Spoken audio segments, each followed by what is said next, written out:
Hello and welcome back to Astromech Gaming's tutorial series on OBS Studio. In this episode, we'll be taking on how to open it up for the first time, a brief overview of where things are, and names of different things that we'll be getting into more details later. If you've already used OBS Studio, you can probably skip this one, but if you like a nice refresher or your first time, please do give it a watch. First thing we're going to do is open up OBS Studio that we've installed from the previous episode. We'll make it full screen here. On your left-hand side, you'll see your scenes, which I have quite a few already set up and recording here. Our sources, which is going to be dependent on the scene. Our audio sources across the bottom here, where most of you will have one desktop audio. I currently have two sound cards, that's why I'm seeing two.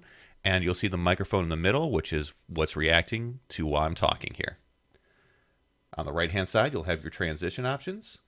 Start and stop streaming, studio mode, settings, and exit. For now, though, we're going to go into File and Settings. One of the first things I do personally is set the theme to dark. Default will work just fine, but I do find dark easier on the eyes, especially while streaming or recording. Under Stream, you're going to have your settings for YouTube, Twitch, or whatever gaming service you're using.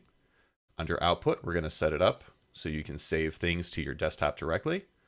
Under Audio, we'll have our audio settings for your different inputs. Video will be the video canvas you're using for the size and the output size, which can be different in frames per second. Hotkeys you can set to start and stop recording by hitting certain buttons. And under Advanced will be some other things we won't get into right away, but possibly later down the road if they are needed. We're going to hit Cancel, so we don't want to save any changes. But for the most part, that is the basic overview of OBS Studio.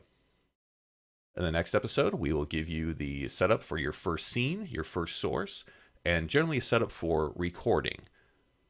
Streaming stuff we'll get into the episodes later, and we'll see you in the next one.